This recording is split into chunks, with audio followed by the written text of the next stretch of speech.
Morning, Moises. Morning. Hey, how are you, brother? Not bad. Well, I'm worried with daylight savings time happening tonight. I already got people like, wait, are you starting now? Yes, yes. Daylight savings time hasn't even started. What is so? How have you been?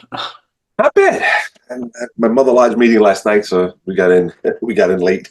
Oh, okay, We do a lot of smoking cigars afterwards. that's awesome. So we didn't get back. We didn't leave. I didn't leave till 1 o'clock, and there was still quite a few guys out there still Well, that's cool. smoking. But You to smoke outside the lodge? yeah, it was a nice night. So it was a nice day here yesterday, so we were able to take advantage of it. But the cold days coming ahead, we usually then go to a cigar lounge not far from the lodge, but it's kind of small, so it's not the same as being outside with everybody. Right. Yeah, it's always hard to get people to pick up and say, okay, we're going to go over here. You lose half the people. They don't want to they trip. Good afternoon, Brian. And you're on mute. Sorry. Good afternoon, Chris. How are you?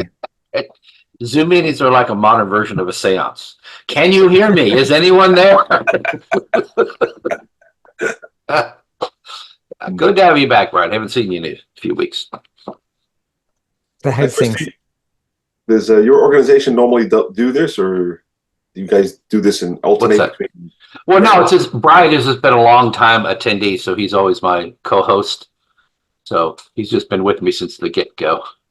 And does this lodge research do this quite often? Do you flip-flop from virtual to meetings? Well, yeah, we still have this is in addition to our official sanctioned stuff. So we have 4 regular stated meetings a year, and they're always on a Saturday. So I pick Saturday at 10 because that's when we normally meet. I'm the one primarily just doing this sort of in the name of them. But I think I had like 18 or 19 scheduled this year. So I just scheduled a lot of them this year. So it's pretty much when I feel like scheduling them.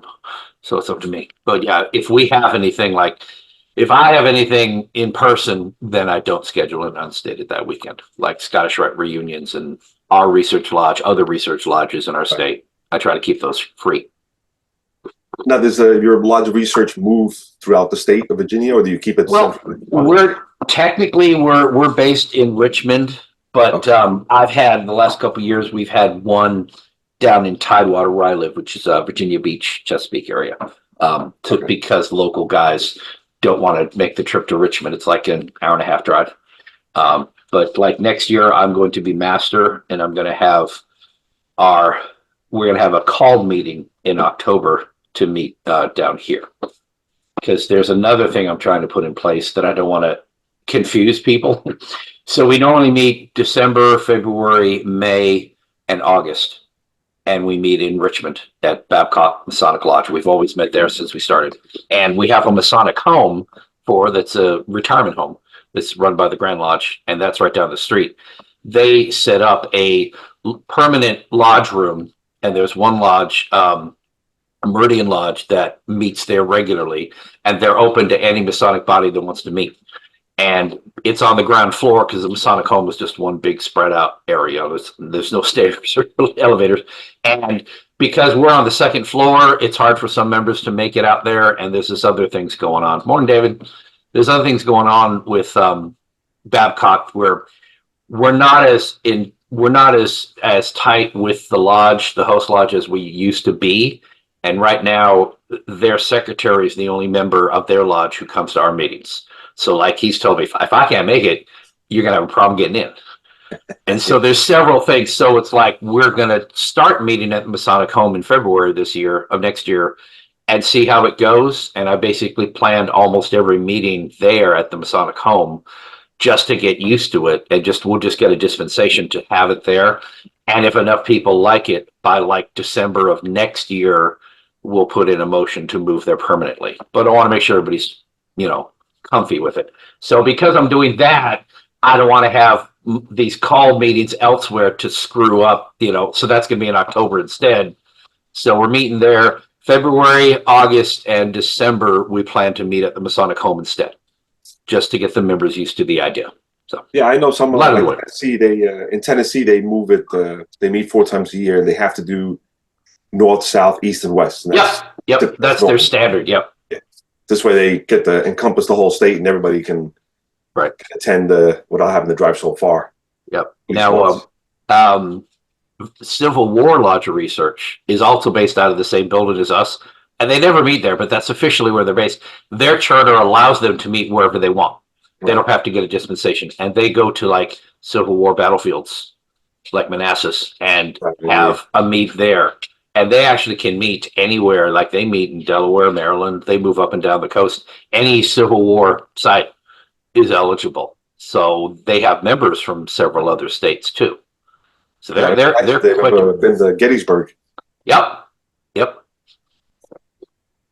So they kind of do things totally different from us. But what's funny is they don't do as many papers. I was told when I heard about them. So if they're going to be at Gettysburg, one of their speakers will be given a paper about something related to Gettysburg. And I interviewed them for one of these meetings, and I said, so do y'all do that? You have to make sure your papers are in sync with where you're physically having the meeting. Goes, oh, no. Half the time we don't do a paper at all. They're like, what? That's it. We basically just kind of meet, we open a lodge, and we have stuff at the battlefield, but they don't technically have any kind of a research paper. That's not a requirement. I'm like, oh, okay, well, that kind of that tarnishes my impression of you. I thought that'd be really cool to be that strict. Like, you must have something related to where we are, so it's in context for everybody. I think that's really cool. It's like, but we don't even have a paper every time we meet. I'm like, oh, man. Or at least travel to, if a brother does have a paper on a particular battlefield, go there and do it. I mean, not always have a particular paper for that particular site. Yeah, you may not. I understand that, but it's like, when they say they don't even necessarily have a paper every meeting, it's like, well, okay. I think it's more of a social thing. But like they operate totally different than us. They have like 500 members, and a majority of them aren't even from Virginia. Because we allow members, like David, they want to come down and affiliate with us. He probably won't come down that often, but he can be a member because we recognize his Grand Lodge, but he's not going to attend regularly. For Civil War, most of their members do attend wherever state they're in. They like traveling and all that, but they get elected as officers. So if you're from Maryland and you get elected master of the Civil War Lodge, you have to run the meeting, and you're going to run it using Maryland. That's the thing, is like, there's a problem that the Grand Lodge has with, they're not making sure that the guys know Virginia ritual, and they're getting elected and they're in line, and they're just doing the ritual from whatever state they're from. I'm like, how? And they don't understand why there's pushback. It's like, well, we just want to meet. I'm like, hey, like if I moved to New Jersey, right, and I visited your lodge because I was working up there or something, right, I would do I do what I know, right? When you open and close, I do my, signs. And if I was there a while, I make a point of learning New Jersey ritual so I could comply with the rest of y'all. But you'd respect me doing it my way, where your hands up here and my hands down here, because at that time we're different. You'd be like, okay, he's doing Virginia ritual, it's okay. Right. But over time, if I was like when I was in Maryland, I only got to attend a few times when I was living there. If I had stayed longer, I would have eventually said, let me make sure I'm doing exactly like you, because I'm here longer. But if I'm visiting, you're not going to make me learn it exactly like you do it. It's generally the same. That happens quite a bit, especially when I travel quite a bit all over the country and around the world. So I get to see, but I do enjoy that. And I do try to, by the end of the meeting, I try to, I get my notes and I try get in line with everybody else. I get in line with what they do. But when I go to Scotland, it's quite unique, especially for the I'm sure grand session. Everybody starts, because they go through all they open EA, close, open Fellowcraft, close. Oh, right. Master Mason. Then when they do the Master Mason, they do all of the signs, including the 5 steps of fellowship. But you'd be surprised how many countries do it differently, how many lodges do it differently. And, totally. The guy next to me, when I was doing it, I was doing the simple Jersey, and the guy next to me, he lunges forward. He starts banging his head. And I'm like, and I stopped, I froze. I'm like, what's this guy doing? So it's just mind-boggling to see all these different individuals doing it in their own different jurisdiction, which is nice. I mean, it's fun to see. Yeah, I've attended in Scotland and several lodges in Scotland as well. And yeah, I find it interesting that, I mean, every lodge, or I shouldn't say every lodge, but many lodges use different do guards and signs that they don't have a standard. So Right. like you're saying, I mean, you can be just in one jurisdiction. You can just be in the Grand Lodge of Scotland and you'll see 6 different do guards. And so when we were there, we were just told, just do yours and no one will It's all question. good. It's all good. They're very open. They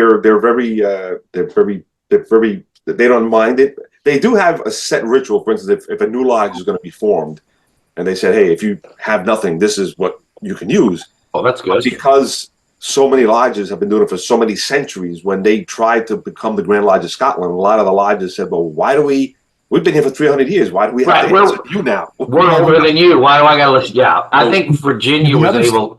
Well, because like Virginia, for example, all the American lodges, Grand Lodges, but it's like we came from England, Scotland, and Irish lodges. So they all chartered lodges over here, and there were some French lodges that joined later. But the 9 that originally formed the Grand Lodge were all England, Scotland, Ireland, and they all agreed.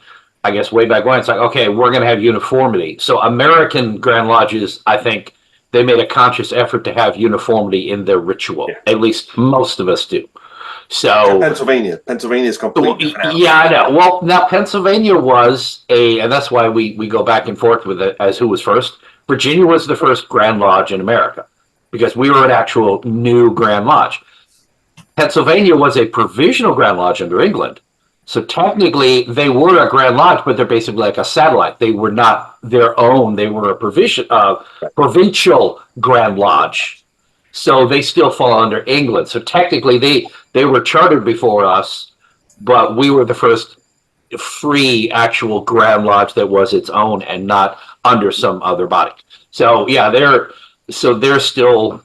I guess they stay tied to that idea. They're the ancients. They still do the ancients, which is completely different than what jurisdiction I does. said several of our lodges were ancient too, so it's kind of. But I mean, like I said, most Grand Lodges in America enforce a uniformity. They have, ritual. They have a committee on work. They make sure that you have to pass a certification to be an officer. And then some states like here, if I'm going to be elected master, I have to have a warden certificate. So I generally get that while I'm junior or senior warden. I get my certificate, which is good for 3 years, and that shows I can do the ritual, and I've been signed off by an official instructor.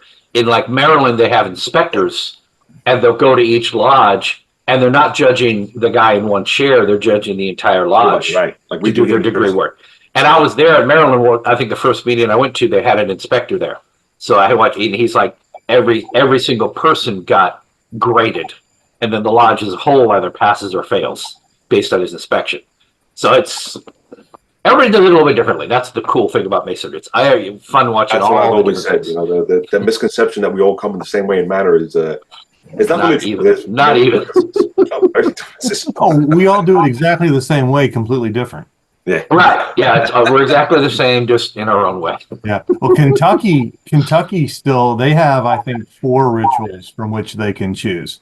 So it's not standardized at all. And I think they can even, some lodges even blend the rituals. They'll choose one part from this ritual and another part from this ritual and so forth. Right.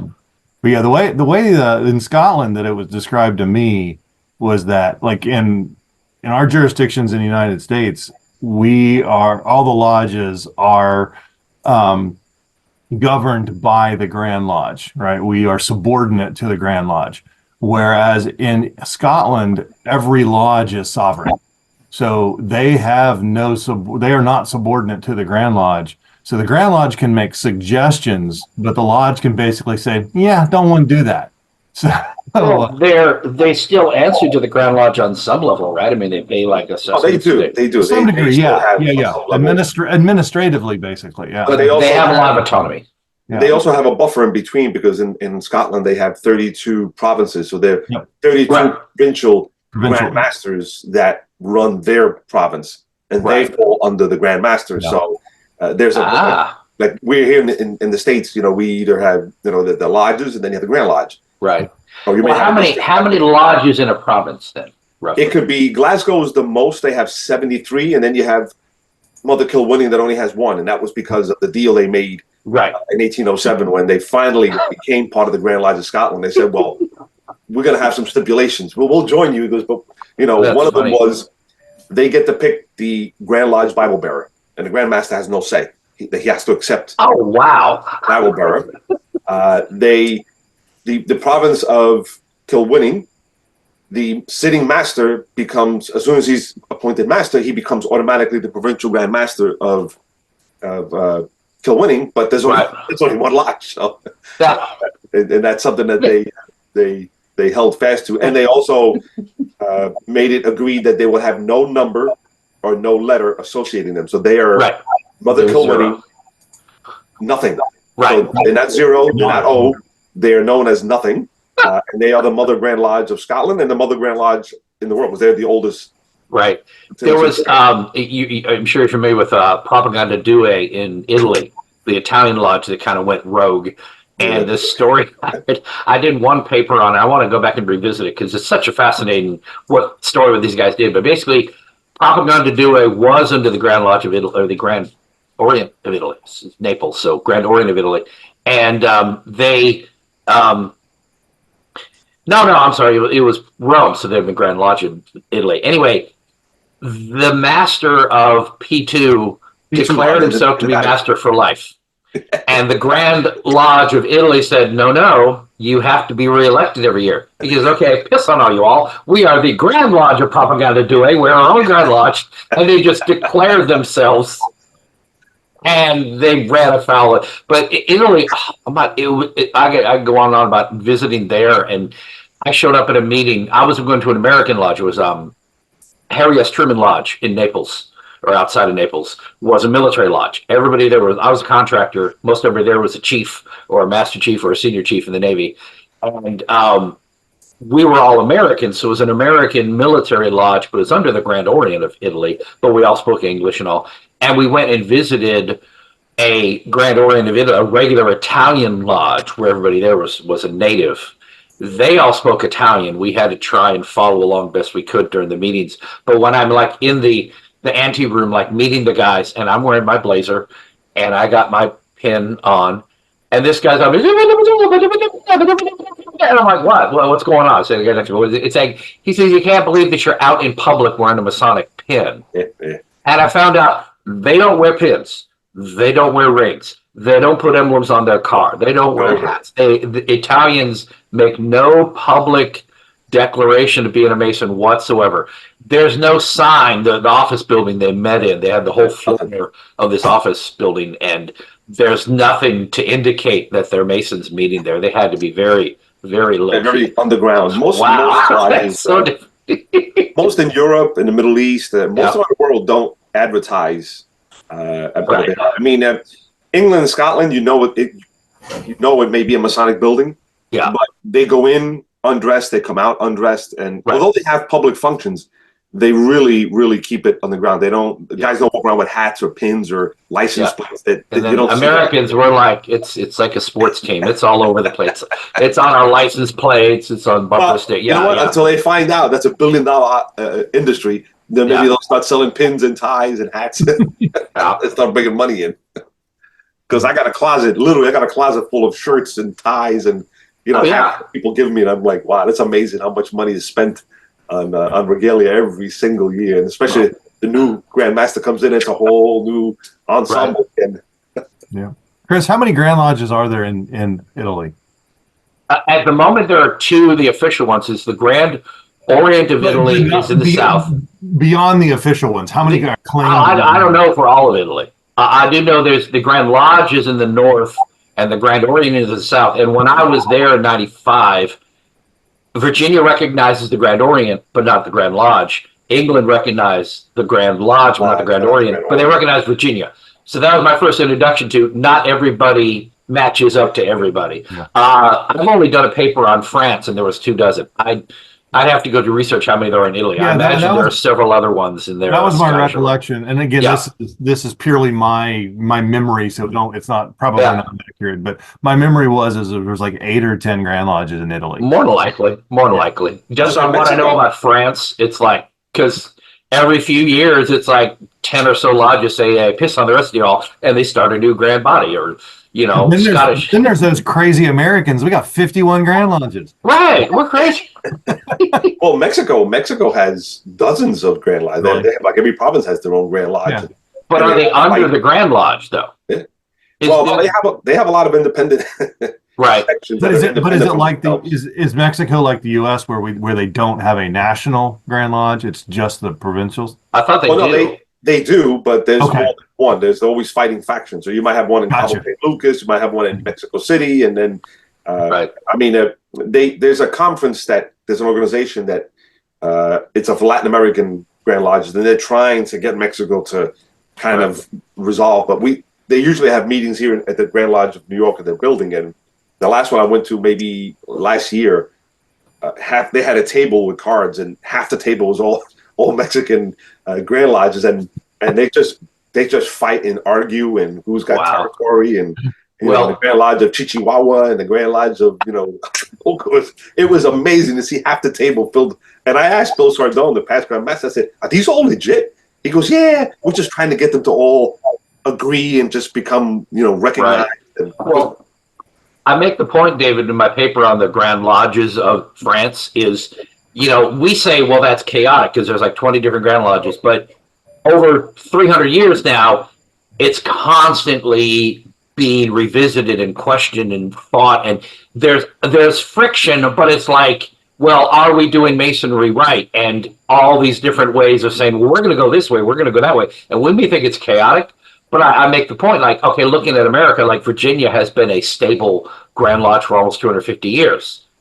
Are we better off than them because we're pretty much set in stone? This is Virginia Masonry, period. It's been this way almost 250 years. It's locked down. It's top-down controlled by the Grand Lodge. Individual Grand Lodges occasionally get told to sit down and shut up. Are we practicing better Masonry in Virginia than they are in France, where if you don't like what's going on, you just start your own deal. Yeah. And we aren't allowed to do that here. So who's really practicing Masonry? Because should we be challenged? I think that's kind of the open question I left with. Like, should we be challenging the status quo, and are we better off being so rigid? And are we? No, I understand. I agree. What I mean? But it's a fun making people think. We're not coming right out and saying, yeah, the Grand Lodge is wrong, because we're not allowed to say that. That never happens. They're never wrong. Ritual never changes until it does. I want to say good morning to Michael and Alan. Hi. How y'all doing? Hey, love the castle. Is that Dracula's castle, or? Yes, it is. Okay. And Castle. Well, I noticed Michael started out in the Fortress of Solitude. He did, yeah. Well, he got tired of me making fun of his bedroom because he's in his spare bedroom most of the time, and there's like 2 bedposts that look like the deacon's rods. So I'm like, what's up? He's doing lodge. He's opening lodge in his room there. So I hope everybody had a good Halloween. Oh yeah, it was fun. Michael, I want to show you something. I don't know if you're aware, but there you are. That's the Grand Castle. Great. I go to Romania quite a few times. I've been about 5 times, but the brethren there are really good. But they took us they always take us on a 3-day tour before their meetings and then their session starts. But I've been here twice, but it's fantastic. The castle's really, and it is kind of creepy and eerie. And you can actually stay there for the night. They actually let you stay in the hotel. It's like a hotel. They let you stay in there if you want, but it's still owned by the royal family of Romania. But the individual who's running the event said, "Do you want to stay here?" I'm like, not really. I said, I don't want to stay in Bran Castle, but it's an impressive castle. It's how they built it on the living rock. It's really impressive in that whole city of Bran. That's where the castle's at. But Romania is an English-speaking lodge in Bucharest, isn't there? Yes. Mm-hmm. Yeah, I go every year for their York Rite meetings. I run Masonic Week in Alexandria or Arlington, Virginia, every year, coming up in February. So they always have a contingent that comes over, and then they have the same week along with Grand Lodge in June. So over the years, I've gone 5 times. I just went this year, but I'll be going again next year. So that's great country, great group of guys, and they always take you on these 3-day trips. Before, if you get there early enough, you can join in, and they'll take you on a 3-day trip, which is fantastic. And that was one of the best ones I loved when we went to Brand. Yeah, we actually went to the home where Dracula was born, which is still there, and it's a restaurant, a private restaurant where you can call ahead and just it's maybe seats about 20. And that's all it's your restaurant for the evening, and then above they have it all set up as it was during this time, and it's and they kind of throw in that Dracula feel also, so you get to sit at his table and but it's pretty impressive, a beautiful country. And Freemasonry is very strong there, including the York bodies. That's very, very strong in Romania. Cool. I've heard that one of the guys from Chickahominy Lodge went there last year down here. Yeah, they're a great group of guys. The Grand Lodge usually meets in the People's Palace, which used to be Ceausescu's Palace, which is just slightly smaller than the Pentagon. It's a fantastic building. And they just let them have the whole building for at no cost, and there's no security. Throughout the day it's the Parliament building, but when they leave at night and they let the Masons come in, there's no checkpoint, no security. They open up the gates, the buses come in, and the Masons had the run of the mill. Wow. I was telling my wife, I said, I can't believe I'm walking in their capital and we're just walking around. No one searched us, no one asked us any questions.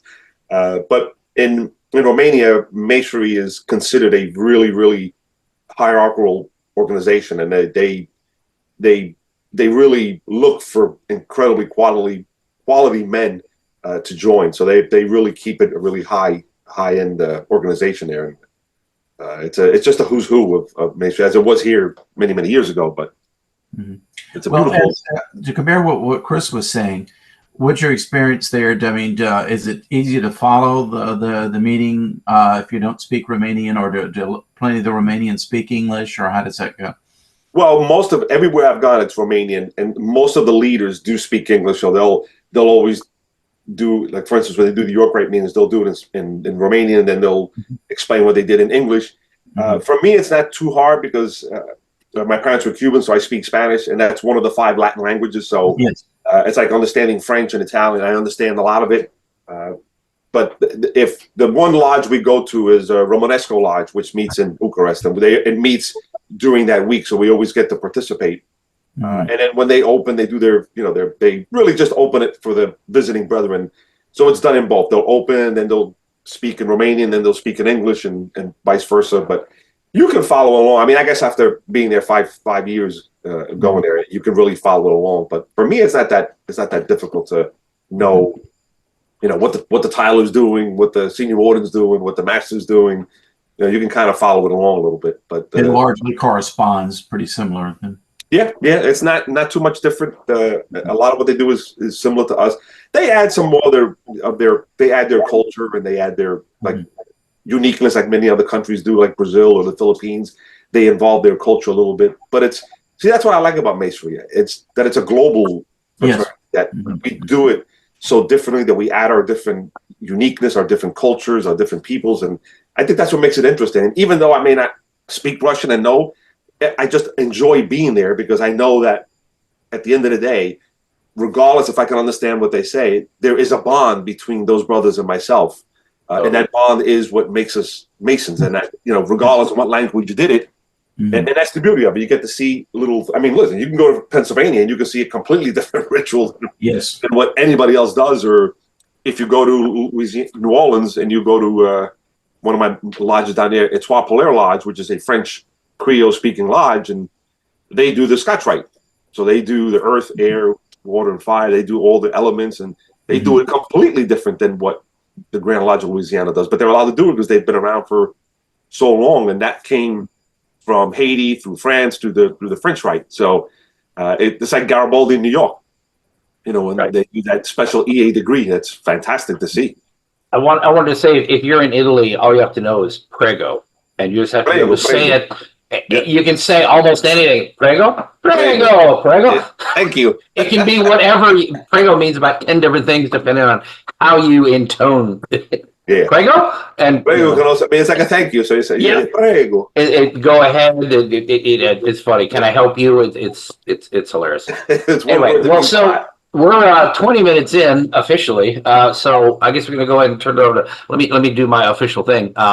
Welcome everybody to Virginia Research Lodge. This is our unstated meeting for November 2nd, and I think everybody here is familiar. So, well, you know all the URLs because everybody here is a member of everything already with me, so I won't bother posting the URLs. But Hey, Chris, while he's Yeah. finding that, I Yeah. just wanted to commend you on your ability to match my schedule this summer. Oh, This is literally the first thing that I've been able to attend with the Virginia Lodge of Research because my schedule, Matt, I had something going on every time you scheduled something. oh yeah. And there was one day where I was on the road and I'm like, all right, I don't have to be there till 11. I'm gonna call in and listen while I'm driving. Yep. And you moved the meeting to 11. Yes. Yeah. So I have not been ignoring you guys all summer long. You've been as busy as me. Yeah, you guys I think you've been trying to avoid me as well. The reason we moved it was actually 11:30 when we started, is we had the Scottish Rite Conference in There you Richmond. go. Anyway, And, I just thought it was funny. Oh Yeah. no, that is funny, yeah. But that was a great presentation. We had our Saturday morning session. I try to keep it around 10 o'clock for everybody for consistency, but the morning session ran from like 9 to like 11. So I said, well, it'll be right after that. And it was like 11:30 by the time we got all the technical things set up in the room. But I have to say, as things go, for something I just said, I'm just going to do this. And can I have a room? Yes, you may. And thankfully, Wes Latchford was there because he had better technical stuff than I do. He had a decent mic and camera. I just had some cheap stuff I used. We were able to get set up, and there was like 6 of us around the room. Everybody there was well versed, and every one of these guys, I put the questions out there, Great. and they just went boom, boom, boom, back and forth, back and forth. It was great. I mean, all of our meetings should be that good, where everybody's just people just went into the weeds, and then someone would say something, and another guy would respond for like 5 minutes to what he said, and back and forth. And it's like, see, this is what we should be doing. I mean, and it's different. I love the fact that I'm doing things differently. Well, like today I have a speaker, we have Q&A. That's great. And that's our model. But I love doing these panel discussions too, because it's like, here's the topic, and we all just riff off each other, and it's a great little Masonic discussion. I think they're just awesome. So, Excellent. but yeah, I'm glad that you're able to break through my schedule and be here. Yeah. How's it going, Michael? What you been up to? Well, it seems like I hung out with a couple of friends last Saturday at Research Lodge. Yes. Peyton Randolph. Yes, that was a lot of fun going out there. Grandmaster was there. We had a table lodge. It was very cool. I've come to decide we're not going to try and do a table lodge there in Richmond. It's too much to coordinate remotely. Yeah. But Peyton Randolph has one once a year, and they get the Grandmaster to show up. So we'll just let them do that, and we'll attend rather than try and do our own. Because that's a lot of work, even if you live in, close by your lodge to put it together. I don't want to try and plan anything like that in Richmond, because if you want to, you're here, you can. But I mean, it's not something I can coordinate remotely. I'd want to be on site. You know what I mean? Would like to say that we had a great celebration of the 200th anniversary of Lafayette's visit to the Grand Lodge of Virginia in Richmond. Oh, good. It was the exact date of his 200th, the 200th anniversary of his visit to the Grand Lodge of Virginia, and they had a big meeting for him in 1824, and he became a member of 3 of the local lodges. He was made an honorary member, number 10, number 14, and number 19, which Awesome. were the 3 lodges at the time. And I got to play Lafayette. So Cool. Mm-hmm. Yeah, I know a lot of y'all put a lot of work into that to commemorate the bicentennial of that. There are events up and down the East Coast. I mean, Yes. It was very cool and whatever city he was in that day, people having something that given day. I thought that was really cool. That's a lot of work. Fredericksburg's is coming up, I think. Yeah, we're not quite done yet. I think the one in Yorktown was the 25th. That was last month or in end of October. I thought we were almost done, but I guess we still have a few more things. When does it wrap up? Well, his tour was something like 16, 18 months. So he's Right. going to be, all across. I'm sure there's lodges all across the country that, that he went to. But Okay. it was just neat because Mason's Hall in Richmond was the actual location. It's one of the few lodges that Lafayette actually was in that's still around. Right. Fredericksburg he went to, and Portsmouth, New Hampshire will have the room that he was in Oh, in cool. 1824 when he gets there. And there's a few others that still have the same room, but it was neat being in one of the same rooms that he was in. Oh, looks like we're ready. Okay. All right. we're back. We're going to turn it back over to Moises for his talk. Take it away, Moises. Sorry about that, brethren, but no, here we are. It's a civil rights lecture, which is very dear to my heart. And this deals with how Masonry played an integral part in the civil rights. Now, if you've ever heard my Underground Railroad lecture, I'd point out that Masons played a big part, but it was always underground. It was kept secret. It was quiet because of the risk of finding out. But when we move into the civil rights, the brethren decide that, hey, we're going to be out in the forefront of these issues and struggles of the day. So we start off with Prince Hall. Prince Hall Masonry has a long heritage back to Prince Hall.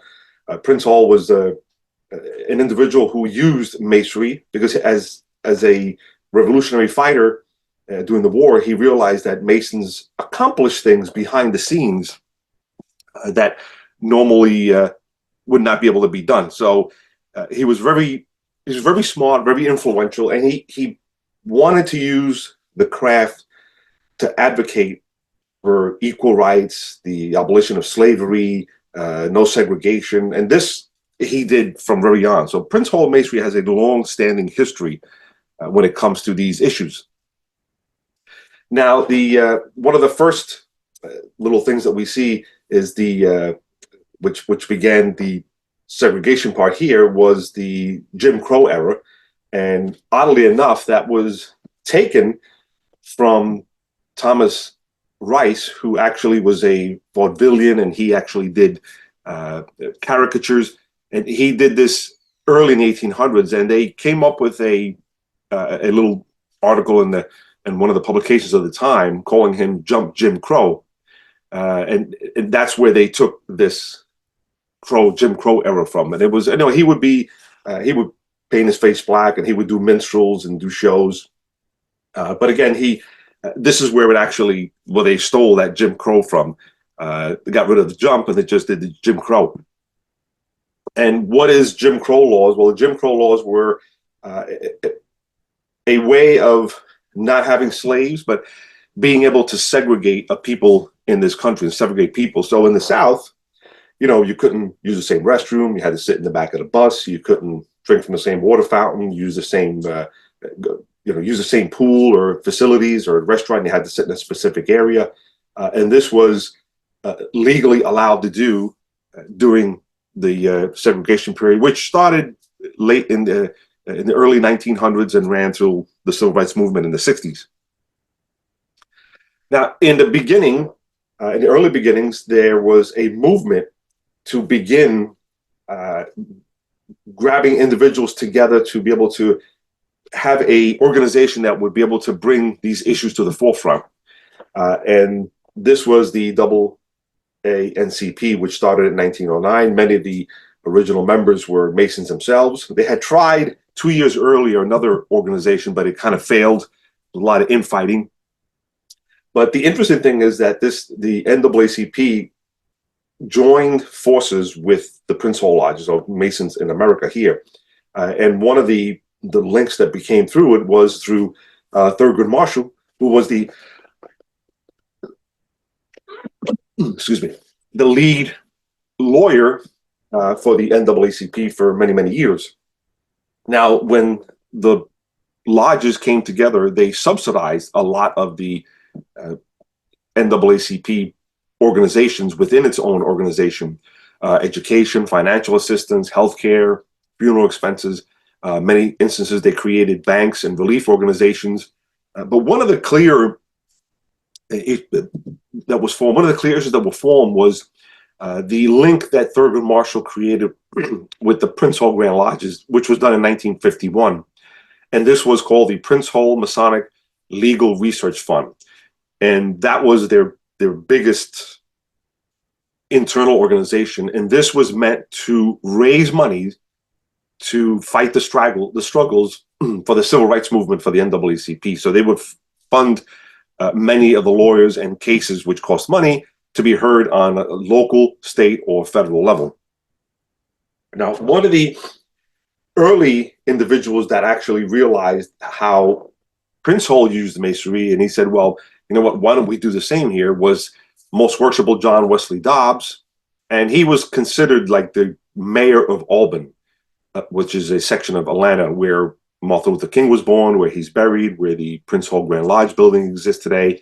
And this was very unique because he decided to organize Masonic halls for registration, voter registration, and emphasized that the brethren should be willing to help not just themselves, but the community. So he empowered Masonry to open up their lodges as they have done in years previous, but he decided that we should really take the lead on allowing a safe haven where our community and our people can come together and learn how to vote, register for vote, and then be able to go down to the hall and actually do it. And he was a really instrumental individual here. He also did a lot for Atlanta as well. He got to open up the police department and fire departments and hire men of color, and eventually became the first police officers and firemen, and then higher ranks as well. So again, he was very influential, but the lodge was behind this, and the lodge masonry was behind him and behind all these causes. Now, you also see in St. Mark's Lodge, number 7 in Columbus, Ohio, you see a lot of the brethren coming together again to vote as a voter registration. They decided that they were going to join forces and teach and educate people. And one of the problems we had, especially in the South, is that sometimes you were allowed to register to vote. Most of the times they would kick you out of the building.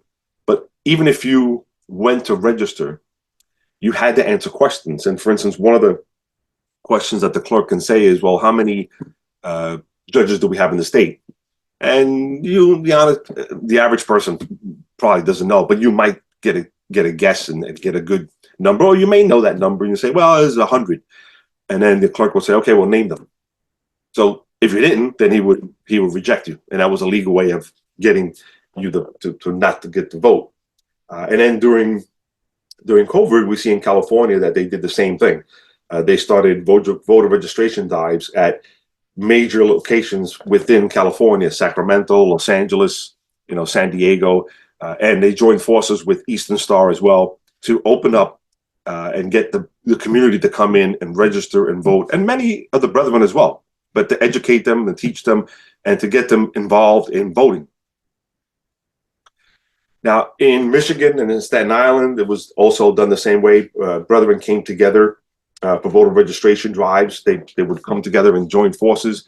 Michigan was very prevalent because Michigan also had both Grand Lodges come together and force that issue and come together to instruct and educate people how to vote. And this was something that was done by the Prince Hall Grand Lodge and the Grand Lodge of Michigan combined together.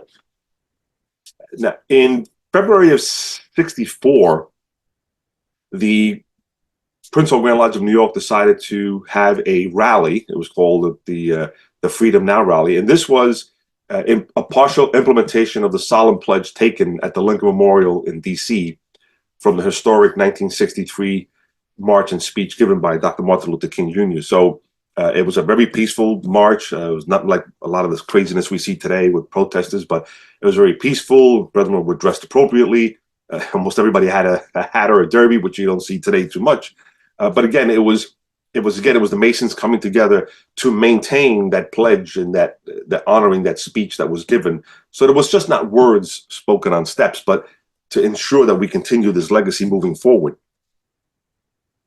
Now, I had done some research in the South, and I went to Louisiana because the Grand Lodge of Louisiana had found out that had given all of their archives and all their records to Tulane University. And it was such a wealth of information, not just on what Masons were doing, but it was such a wealth of information because they were directly involved with the civil rights struggles that they decided to create a separate wing, a section of that historic university called the Armistead section, archives, and they have sorted through this archives. They have it sorted out. They have it on. They went from microfilm and papers. They have it all scanned and on digitized. And there, I was able to locate some information, including here, where you see the Masonic Lodge, McGee Lodge 54, which is also Eastern Star. And this lodge was very influential, which was in the parish of Baton Rouge, which is north of New Orleans. And there, this lodge actually not just educated individuals how to vote, but they gave them safe haven and protection. This was a very hostile area. There was a lot of crimes being committed. There was a lot of hatred being committed there. So they offered a place for the community to come in to vote, register, learn. But then these brethren helped them to the clerk and to the officers of the county to be able to register themselves.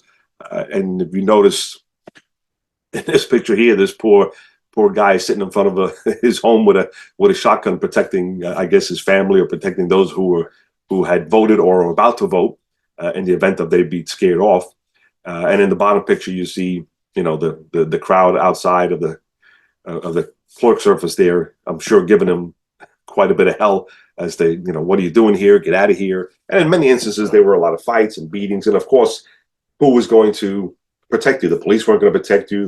The city wasn't going to protect you, and they can actually get away with anything that they wanted, which was difficult in those times. But this archive that they set up at Armistead down there has really proven to be a wealth of information. And I'm still sorting through a lot of it because a lot of it is Masonic conversations and Masonic correspondence. But in some of them, we find where they might have been talking about a civil rights issue. Now, one of the interesting things I found out that in the South, the major civil rights organizations of that time actually had all their headquarters in Grand Lodge office or in Grand Lodge buildings. So, I mean, there was many, but these were the four major ones that made impacts in the South. And regardless where you were, if it was Georgia, Louisiana, Mississippi, they all had their offices inside of a Grand Lodge building. And I believe that one of the reasons was because many of them were Freemasons, and many of these leaders were Freemasons, but they also found safe haven because Freemasonry has been a safe place for the members of those communities to be at. And then when you look at some of the major Grand Lodge buildings like Jacksonville or Atlanta, Birmingham, they're massive buildings, 10, 12 stories tall. And it was a small community inside. You would have hair salons, barbershops, law offices. You would have small shops inside. So they provided more than just a safe haven, but it was a place for the community to come together. And I have no doubt that because of the significant history that Prince Hall has made throughout their history, that they were always there for their people. That also gave them a sense of confidence of safety and security. Now, one of the stories that I found interesting from those records down at the Armistead collection was a incident that happened in Baton Rouge, Louisiana. I'm sorry about Baton Rouge, but Baton Rouge took a big beating in those years. But the interesting thing was that there was full 100% segregation, but the residents in the Black communities decided that, these buses that are coming through here only provide maybe 3 rows in the back of the bus for people of color. And then everybody else in the front, you can't sit. But this bus doesn't pick up white people, doesn't go through white neighborhoods. He goes, so why can't, if this bus is primarily in Black neighborhoods, why can't we just sit in the whole bus? So believe it or not, the town fathers of Baton Rouge decided to say, well, you know what? If you're not going to be sitting next to white people and they're not getting on the bus, what difference does it make?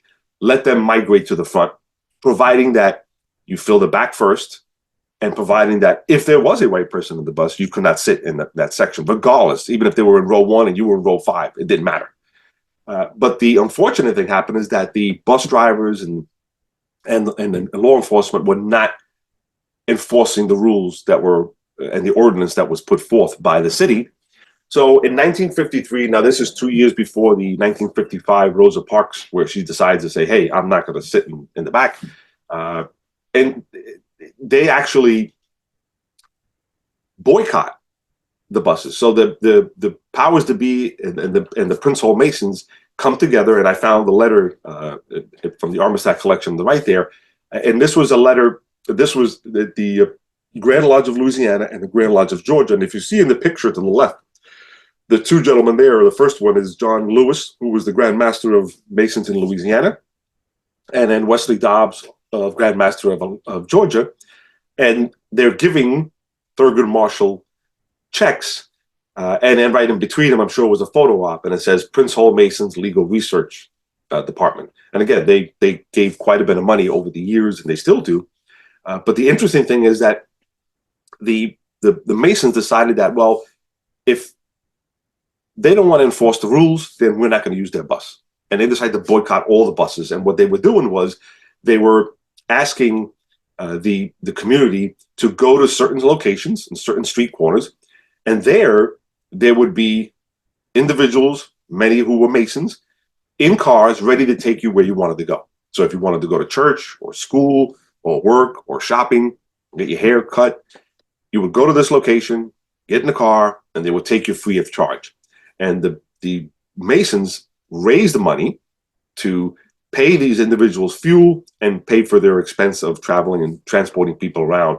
And within a few days, the bus companies realized they were losing a ton of money, and they just decided that, they ordered the bus drivers to not deny anybody sitting in the bus, and they had make sure that the law enforcement was enforcing the rules of this. So it's amazing that we see in this instance here, 2 years again before Rosa Parks, that a wonderful story like this came out, which was organized, led, and funded by Masons in Louisiana, and yet it's really not known much about it. But again, these are some of the stories that I was able to find, and I'm still searching through much of their archive. Another story that I was able to locate and get involved with because of my travels, after coming out of COVID in Georgia, they usually have their Grand Lodge session in Macon, Georgia, but because of COVID, the hotel, they lost the contract, and the hotel wasn't ready to prepare for that next contract, so they had to find another location. They decided to have it in Columbus, Georgia, which is on the border of Alabama, down on the southwest part of Georgia. And I always like to travel a day or so ahead of time and research the area and just look at the area and the history. And the interesting thing is that this story comes up, and I've seen some plaques in town, but the story is that the gentleman to the top left, he decides that he is going to run. Primus King decides that I'm going to go and register to vote. Now, this is 1944. This is way before any of the modern civil rights movements. And of course, he gets thrown out of the building, and he's told no, he gets thrown on his ass, and they just kick him out. You're absolutely not. You're crazy coming here and registering to vote. So the gentleman on the right decides that Dr. Brewer, who was a lawyer, decides that we're going to file a complaint in a federal judge with a federal court. We're going to file a claim that the Constitution gives every American citizen the freedom and the right to vote. You cannot deprive any American citizen the right to vote. And so it goes to court in 1945, and believe it or not, the judge rules in his favor. He rules in Primus King's favor and says, hey, this is, I may not like it, but this is the law, and we have to abide by the law. Of course, they filed for $5,000 for damages, but they only gave him $100. But the point was that it was overthrown, and they won an important case. Now, the interesting thing was that a little time after, the individual who was defending King, Dr. Brewer, is slain and killed in front of his office as he was going to work in downtown Columbus. He was, for all intents and purposes, he was assassinated. So the incident stirred up a lot of hate and issues in Georgia. And when they began to reach out to civil rights leaders, who weren't many at the time, Martin Luther King was a name that was just starting to come onto the scene. He had just created his Southern Christian Leadership Conference early on in 57 and 58. And one of the first key lectures that Martin Luther King does was that he was going to be invited to come down to Columbus, Georgia, to present this, because there's a lot of issues going on here. And this was being hosted by the AME Church.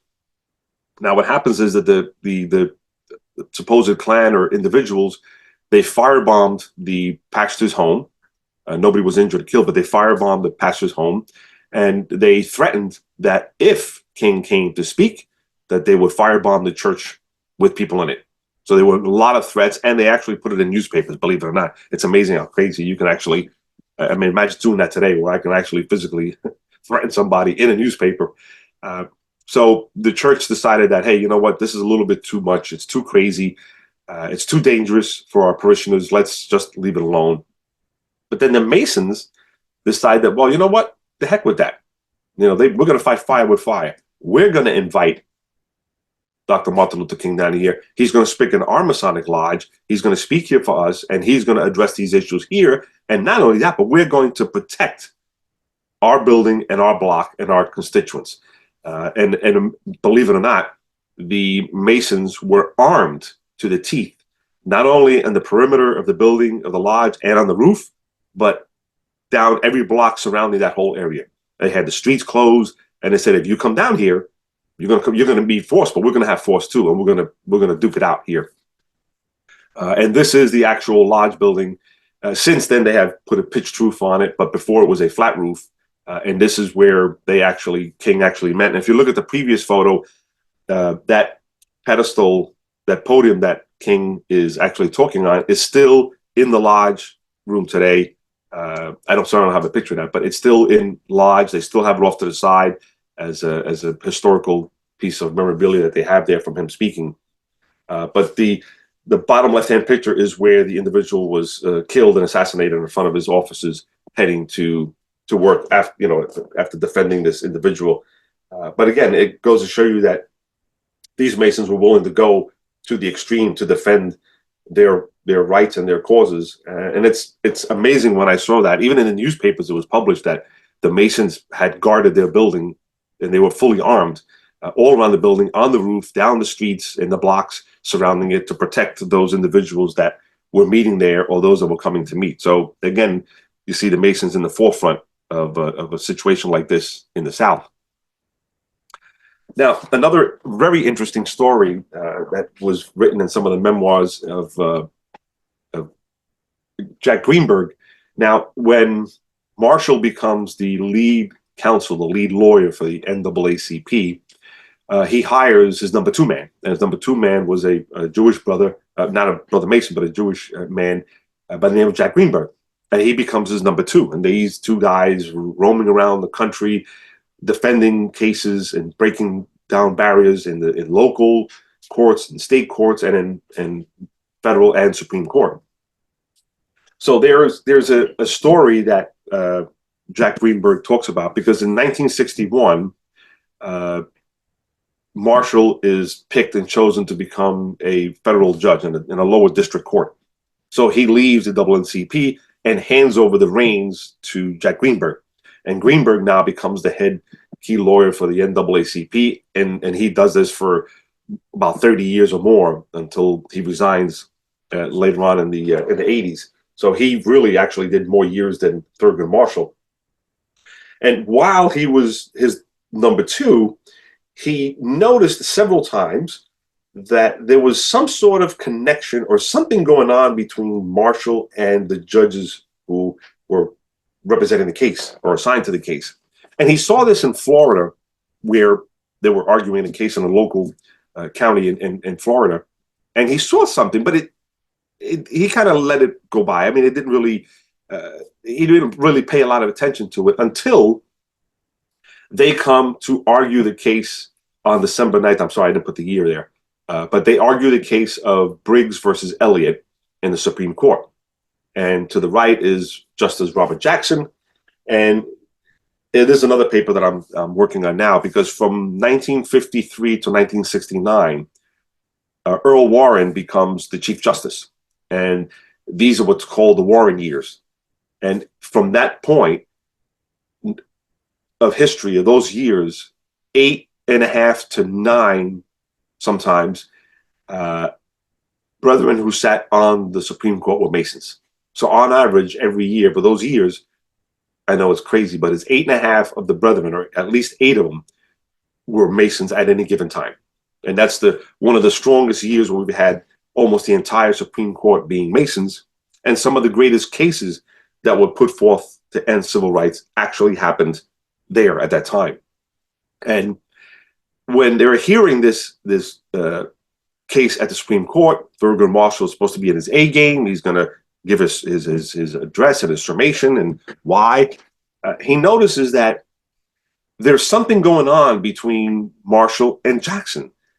Like, he's wondering, Marshall's not really giving his A game. He's not really going, at it 100%.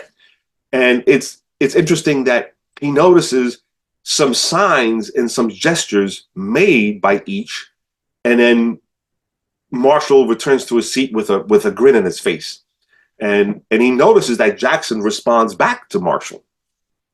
So when they sit down, Greenberg asks him, he goes, well, Thurgood, what's happening here? He goes, that we're possibly arguing a major civil rights case, and you're just taking this lightly. And it's like, what's going on here? Aren't we going to fight this?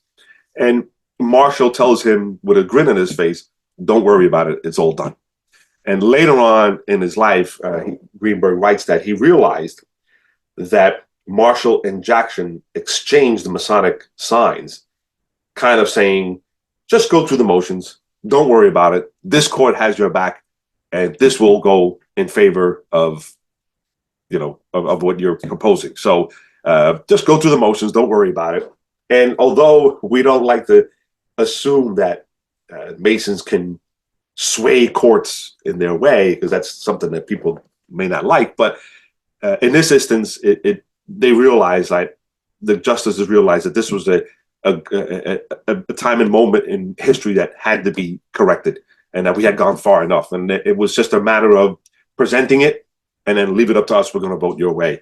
And then Greenberg writes that that's when he realized, looking back in years past, that Marshall had done this before. He'd seen district attorneys and judges do this before. And it's interesting that even though he was never a Mason himself, that he realized that these two used their Masonic brotherhood and their Masonic connections to right a wrong. And that's something that's very, very unique. And it's stories like this that I enjoy reading and researching. Now, in South Africa, we're going to go away from here a little bit, because this is another interesting story. In South Africa, there's a very unique country, because there's several jurisdictions operating. There's Dutch, English, Irish, Scottish, Prince Hall, and then the Afrikaans Grand Lodge of South Africa is created in 1961. So you have multiple Grand Lodge or lodge from different jurisdictions. Now, when the apartheid South Africa became, when the National Party took power in 1948, they implemented many rules like the prohibition of mixed marriages, Group Areas Act, Reservation of Separate Amenities Act, and banning. And South Africa was very strict, but it was not just strict on the black side, it was strict on white side. See, at least here in America, you could ride in the same bus together, you just had to be separated. But in South Africa, you could not ride the bus at all. And any white that was caught in a black area or attending a black rugby game or a cricket game or attending or riding in a bus could be easily punished as a black person. You had to be completely separated. And one of the most influential and dreadful banning that they did was that if you were caught doing any of these things, they could actually ban you. And the banning was for 5 years, which meant you couldn't meet with more than one person at a time in public. They would bug your home. They would sit out in front of your house. They would follow you. There was many restrictions that were put, and this included whites or blacks. It didn't matter. You could be banned either way. You could be taken off the street and arrested and charged and thrown in prison without any fair hearing or fair trial. So it was very, really crazy down there. And Prince Hall had established two lodges Ethiopia Lodge and Copen Lodge, which were offshoots from the Grand Lodge that was being held in Philadelphia. And Prince Hall established these two lodges early on in 1902. And they were, again, restricted to color because the colors or races couldn't mix. But something interesting happened because in 1973, the powers to be in Masonry decided that how can we address this issue? How can we come together and meet as brethren? It's happening all over the world. How can we effectively confront this and change this in South Africa? It's very tough. It's apartheid. So the powers to be start talking behind the scenes on how they can make this actually happen. And I'm assuming that one of the instances, well, why don't we just recognize each other? Or maybe, become dual members. But even recognition means nothing if we can't have unity between ourselves, if we can't meet and have fellowship together. And so the interesting thing is they wanted to be able to meet and have brethren come together in lodge, even joining the lodge. So an interesting thing happened after a span of about 5 years. They talked behind the scenes. A lot of times the wives would carry messages to the leaders of the country from the leaders of the Masonic groups in South Africa, exchanging information. And there came a point in time where W. de Klerk was able to receive messages from the ladies, from the wives, and his wife relayed some messages saying, how can we make this work? So interestingly enough, they decide that they're going to allow the Masonic lodges to meet. And what Prince Hall Masons do is they effectively demit from their mother lodges. They send their charters back to Philadelphia, and they're now going to knock on the outer door of the Afrikaners White Lodges and become full members. They say, nope, we're going to start from scratch. We're going to come in, we're going to knock on the door, and you're going to bring us in, and you're going to give us the 3 degrees, and we're going to become full bona fide members of this Grand Lodge. And of course, this actually happened, and it was written in many of the papers that on November 14, 1977, for the first time, men of color were admitted into Masonic Grand Lodges and met for the first time together. And brethren, if you look at that date of 77, that's the date that Stephen Biko was just killed 2 months before. Apartheid was in its height. It's amazing. Nelson Mandela is still in prison on Robben Island, but yet it's amazing that these brethren came together and were allowed to meet. And I'm not going to say that this incident or masonry brought down apartheid in South Africa, but there's no doubt in my mind that it started the awakening process for people who were realizing, well, if these guys can sit together in a lodge, why can't we sit together at a rugby game? And why can't we sit together in church? And why can't we sit together in a bus? I have no doubt that this had a major effect in trickling down eventually to the ending of apartheid in South Africa. But the thinking that these men were putting their lives, their careers, their families, their fortunes, or putting all that on the table to be able to, in a hostile environment, to be able to say against this hostile environment, we wanted to come together and meet as Masons should meet all around the world, and as they do. And that's very bold for them to actually want to do this in a time and a place which was really, really difficult to do. Now, I've had the pleasure of traveling through the South quite a bit and around the country, and I've visited many, many locations, including the Prince Hall Grand Lodge of Atlanta, Georgia, which is now part of the National Park Service. It is inside the National Park Service.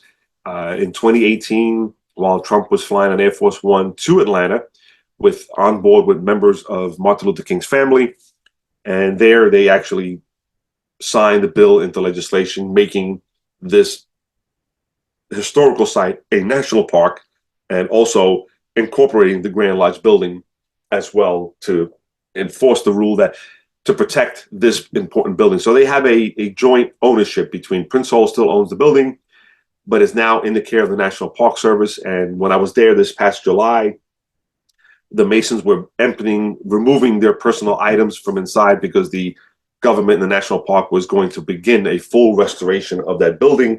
And it is part of the tours And oddly enough, after you walk around with the tours, there's actually a tour guide that goes from location to location. This young lady was talking about the importance of this building, was talking about masonry. And after she was done with that particular spot, I asked her, I said, do you know about masonry? Do you have family of masonry? She goes, no, this is just the curriculum I need to learn to do these tours. So there's written instructions of what I have to say at every location. And it's interesting that the National Park Service is giving these tours to everybody who goes to these tours in this location. And they're going to get a tour and a little lesson on masonry because of the impact it played. And again, this is the building in Birmingham, Alabama, which is abandoned and it's been in ruins for quite some time. But this is also inside of a National Historical Site. And to my knowledge, these are the only two that I know, Masonic buildings that are inside and protected. And there are plans, money's being raised. Although it's not a national park, they have to raise money on their own. But the community is raising money to restore this building to its former glory, how it served the public in the early years when it was active. The other interesting building is the Grand Lodge building of Mississippi, the Prince Hall building. It's still active. And the interesting thing is that this was the headquarters of Medgar Evers, who was probably the father of the civil rights movement. He was quite earlier before King, and he was assassinated in 1963 while entering his home. But this building played a significant part. It also housed many of the civil rights organizations. One of them moved across the street later on, but this building's still active. It's still a Grand Lodge building. Medgar Evers' offices are still in there. It's a small museum now. But again, it really shows how connected Masonry was with these civil rights organizations. The other interesting one was the one in Jacksonville, Florida. And believe it or not, Florida had a lot of issues with civil rights and segregation. And there was a lot of anger, and many of the people were always on edge because they were threatened all the time, in particular the Masons and this building, to where they actually had made a tunnel at the bottom of the basement of the building as an escape tunnel that would lead and come across on the opposite side of the block behind the building in the event that the building was firebombed or was being threatened, that the occupants and the tenants and the Masons could easily find their way out of the building. And when I went through the building, of course, the tunnels have been sealed now. It's no longer in effect. But this was amazing that they had to actually create an escape passage for them to get out in the event that they were being attacked or firebombed or threatened, that the people could actually find safe haven and get out through this escape tunnel. It's something like you see in World War II, in concentration camps, or some of our soldiers digging tunnels under the camps to try to get out. Now, the famous Edmund Pettus Bridge, where King came across, and also John Lewis, they, on the 50th anniversary, Masons from all over the country came together. And if you see in the picture on the left, there's so many that you can't even see the roadway. And the picture on the right, they tried to get a picture of everybody in there, but it was just impossible to try to capture everybody. People were standing on the top of the bridge. They were standing on some of the rafters there. And this was done on the 50th anniversary, where the president came down to speak, and John Lewis also was there to offer some words, because he was one of the ones that crossed this bridge for the first time. There was 3 major walks, and again, he was one of the first ones to get beaten really bad. He was left on the side of the road for dead. So again, this is very influential that many of the Masons that walked back then with John Lewis, as he was a brother Mason, a 33rd degree Mason himself, actually came back to honor this historic occasion. And of course, my wife and me, like I said, we've traveled throughout the South. I've been to almost every single major civil rights movement or incident or something that's happened. And again, if on the other side of the bridge, if you walk a block away, there's the Selma Masonic Temple, which is where they organized, they met, and they began their walk from there, right about down a block and a half around the corner and up the bridge down to the other side. The other interesting location I've been to was the National Civil Rights Museum. This was the hotel, the Reign Hotel, where Martin Luther King was assassinated, right outside where that wreath is. In the bottom right-hand picture, you see that's the glass now, and now that little square is where he actually stood, and the government was across the street. The hotel was donated by the owners to never be used again so they could become a memorial. And now that is the National Civil Rights Museum of the United States. It is the most focused one. So the front of it is the actual front of the hotel. Then behind it is the actual museum. And unbeknownst to me, you don't realize as you're walking through the museum, it leads you in between the two rooms where Abernathy was sleeping and where King and his wife were sleeping on the other side. And you actually go between the two rooms. They split the rooms apart with glass partitions. And then you get to stand in front of the glass where he actually was assassinated. So they actually incorporated the hotel as part of the museum. And again, the picture here with the window frame, that's where the individual was. He was standing in the bathtub. The windows cracked exactly how it was, and he points the rifle out there.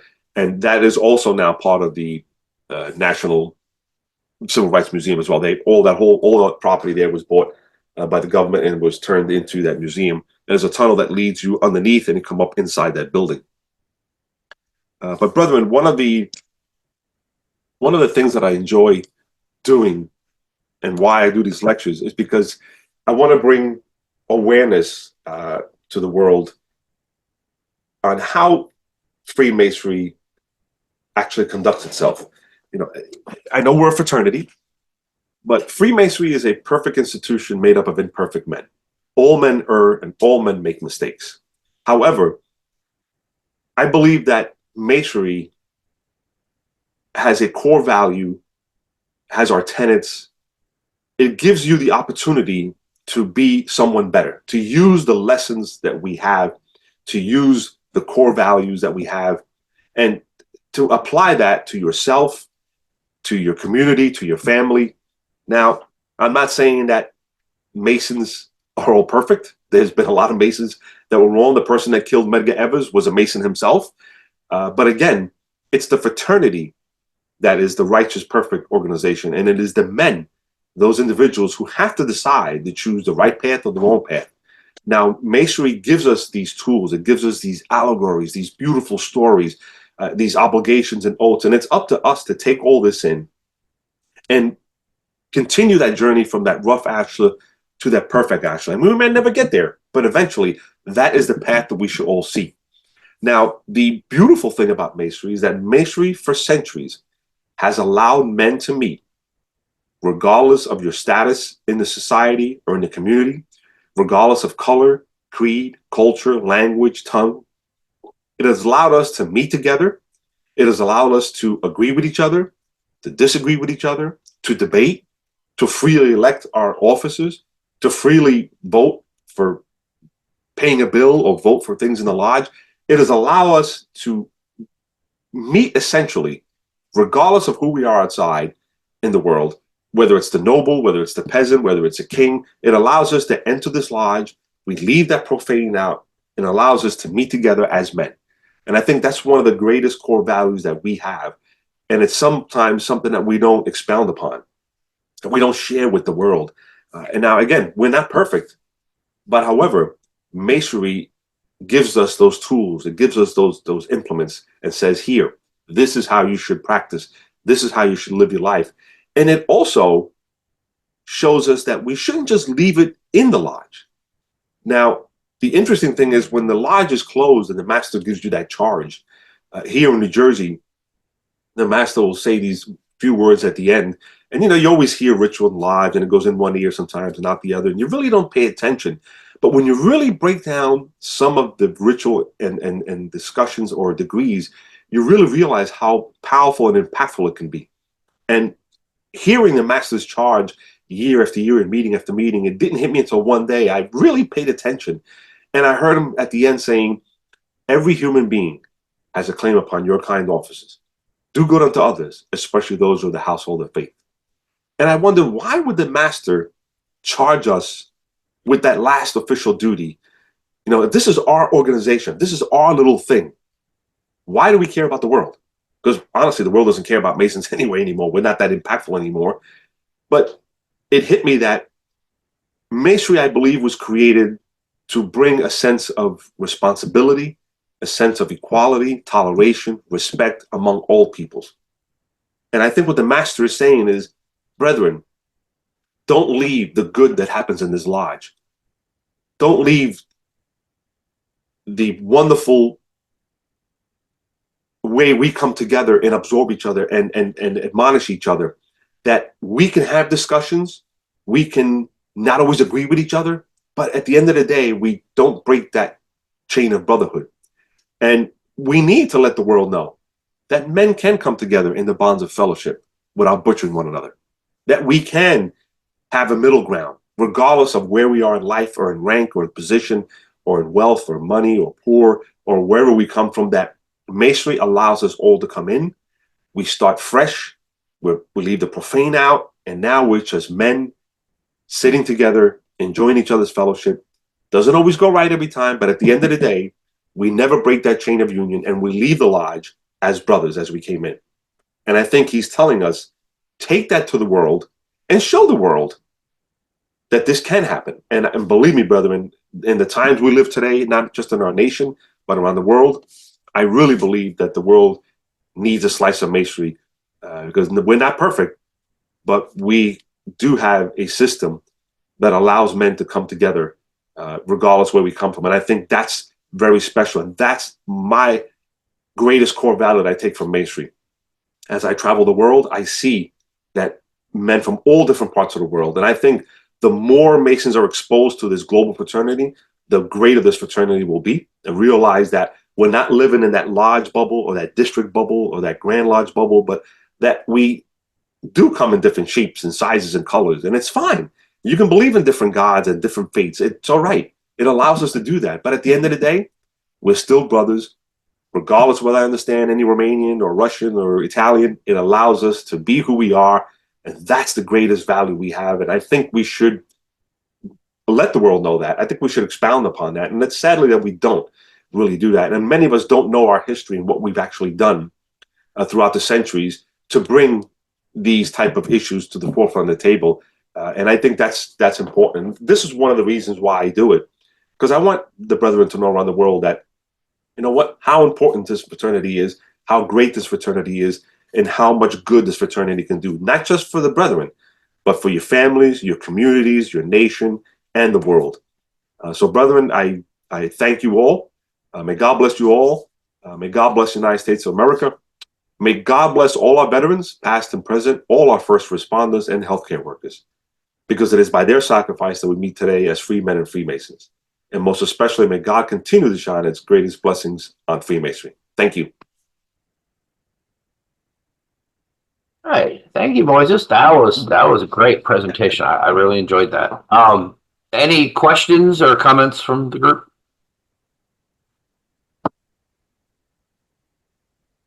Remember to unmute.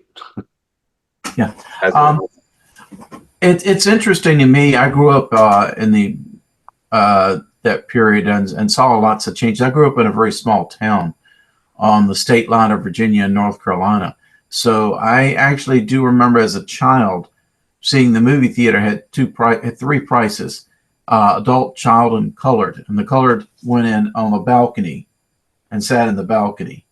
So just to remember enough to see when as the change was going on.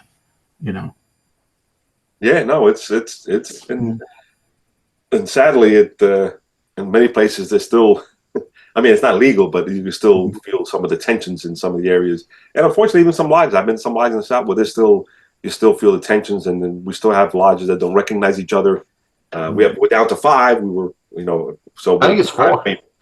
I think it's 4 now. West Virginia, South Carolina, Louisiana, Mississippi, and Arkansas, I think, are the 5 that don't still have recognition with each other. And but I must say, a lot of times it's Prince Hall that puts the roadblocks up because they have so much history, so much rich history. Their numbers are dwindling faster than ours, and I think they're afraid of getting absorbed. Most of the mainstream Grand Lodges are so wide open now and accepting everybody that they feel like their identity is going to be swallowed up, and they're putting roadblocks on. And I've worked quite a bit in the South with that. And when Georgia 2 years ago decided to come together and say, hey, they went to Prince Hall and say, hey, listen, let's let's end this. Let's become brothers. We need to recognize each other. We need to move full speed ahead. The Georgia Brethren from the Grand Lodge of Georgia voted 89% in favor of going all the way, which is quite unique, especially in Georgia. Mhm. But the Prince Hall put roadblocks up. They just wanted to do recognition for now. Right. They said, no visitation, no membership. Let's just recognize each other. Let's slow the train down. And oddly enough, a few months later, the Grand Master was voted out of Prince Hall by his deputy Grand Master who planned the coup on and said, Shackelford was voted out. And usually in Georgia, you could be a Grand Master for many, many years. Dobbs was a Grand Master for 30 years. So it was very strange for him to do 2 years and then get voted out. But people thought that he might have been moving too fast, too quick, and the brethren weren't there yet. So It's funny. We started this discussion this morning talking about how Scotland is so different from American Grand Lodges. Honestly, even though we're in the same country, there are some serious, like between Virginia and West Virginia, very, very similar. North Carolina, very similar. Between Prince Hall Grand Lodges and state Grand Lodges, there are some serious differences. I think it'd be unthinkable if we had a Grand Master who did more than a year here. We rotate them through every year. And in Prince Hall, in a lot of cases, like you said, a Grand Master can sit there 30 years or more. Same Grand Master. It's like, it's unthinkable to us. Like, there's no way we'd let that, but that's normal to them. And when they hear that we rotate them through every year, it's like, why would you do that? Have some leadership. It's another perspective of looking at it. It's like, we're not going to get anywhere unless we have one guy in charge for years and years and years to make sure everything gets done. So, but it's interesting because Prince Hall traces its lineage directly to the Grand Lodge of England. So they trace their back to the ancient and modern. So it falls into play that they took the ritual kind of like Pennsylvania. They brought that. They didn't go through intermediates like New Jersey. Was formed by many lodges and formed by lodges that can directly trace their back to England. But Prince Hall got his charter right from England, right from the Grand Master. Right. So everything he did, ritual, positions, everything he did, he absorbed and took from the Grand Lodge of England. And to this day, well, look at them. They've had the same Grand Master for 58 years. So, it leads to that they would operate that way because they have direct lineage to England, as most of us don't. Right. Michael, you had a comment? Yeah, just a comment. I actually, because Virginia having full recognition was very nice. When I was senior warden of Richmond Randolph, the Prince Hall Lodge visited Mason's Hall and visited us. And so the next year when I was master, we went to the Prince Hall Lodge, which is over by the VA hospital in Richmond. And they were so excited about us coming in that the Prince Hall Grand Master of the state of Virginia came and greeted us. And it is I love the differences in their ritual. It's if anybody from Virginia hasn't gone to a Prince Hall Lodge yet, I encourage, to get your lodge together to have a mutual visit like that. And I've been invited to several other, I've seen a Prince Hall in an apprentice. And really what was amazing, I feel lucky that I got to the Prince Hall Scottish Rite a couple of years ago. And even there, and that was quite different and really had a great time and was most welcome anytime. And of course, the District of Columbia freely visit each other's lodges. Whenever you go to the District of Columbia, you will always have some Prince Hall Masons there. And it's just, my experience so far. Yeah. I thought it was interesting, Moises, you mentioned I never heard that about how the Grand Lodges in the Grand Lodge in South Africa allowed black men to join. And it's like, you say that pretty much if I was a white man and went to a rugby game and sat with black people, I'd get in serious legal trouble. And here you had openly a Masonic lodge allowing members to join. That just seems that had to be a serious risk. Obviously, they felt insulated from the rules there. I don't know how they pulled that off. It's a very unique story, and Stephen Biko was a great advocate for the ending of apartheid in South Africa. He was ultimately killed on September 11, 1977. But if you ever see the movie Cry Beloved Country, which is played by Denzel Washington and Kevin Kline, the person that Kevin Kline portrays was an actual English writer who literally had to escape South Africa on a plane with his family to England because he was, he had been banned. They had cars watching him. They were bugging his home. He had to sneak around and talk to people only one at a time. So he was equally as punished as the black person. Right. He literally had to leave under the threat of being, thrown in jail without any trial. And then when you went to jail, most of these individuals didn't survive. Very few survived. And he literally escaped with his family. And he had to go through a whole ordeal of making pretending he was a priest and trying to get people to get him across into Soweto to fly. And then the plane had to fly through South African airspace. And it was crazy that they had to actually do that. And he wrote the book that eventually became the film, his story, Stephen Biko's story. But that same year, 2 months later, this is when it all happened. And it's hard to imagine that this happened. But again, some of the higher ups in South Africa were Masons themselves. And I guess something inside them felt that, we need to, maybe this is the small crack. And maybe we need to explore this crack and get in there. And hopefully down the line, that crack will widen and that dam will burst. And I'm not saying it did, but I have no doubt that, like you said, I can't go to a rubber game, but these guys can sit in lives together and discuss it. Like, granted, it was private, it wasn't public, but to see white men and black men come together and enter a building together to attend a meeting, that was illegal. It was not allowed to do it. You couldn't do it anywhere else. So, very interesting. Michael? Yeah, I had a question. If just to summarize again, how many of the civil rights leaders were Masons? You said John Lewis, Thurgood Marshall, Medgar Evers. Dr. King was not a member. No, Dr. King was never, and that's always been debated. People said he was made posthumously, but he was never. On the record, he was never a Mason. However, his father, grandfather, and uncles were very predominant Masons in the Atlanta building. Now, if you go to the Auburn building, the Grand Lodge building, his Ebenezer Baptist Church is there. His home where he was born is there, where he was raised. He's buried there with his wife. So he realized that although he never became a Mason himself because he took the path of the civil rights path, he realized that Masonry had played, and Prince Hall had played, a unique part in history of the black community from Prince Hall's time. I guess he felt it was safe, and he had his offices in there.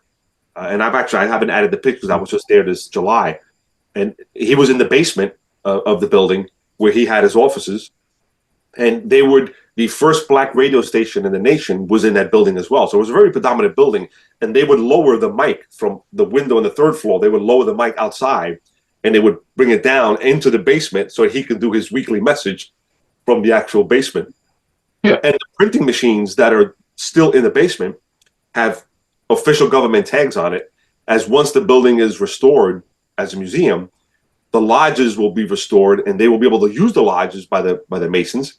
And all those artifacts that King and his wife used are going to be part of the display. So but it's amazing how they actually used that building. But I guess he had a sense that, Masonry was a safe haven. It was a place for the community to come together. And it played such a significant role, not just during his time, but his father and grandfather's time, that he felt it necessary to have his office there. And they were still there up until a few years ago. They moved to the building right next door, but they were there for almost 60 years in that building. And then all the other organizations followed suit in Mississippi, Louisiana, wherever they went. They all felt safe in these buildings, and they were given safe haven. But I'm sure because many of them behind the scenes were Masons themselves. How many others did we not mention just now? Can you think of it?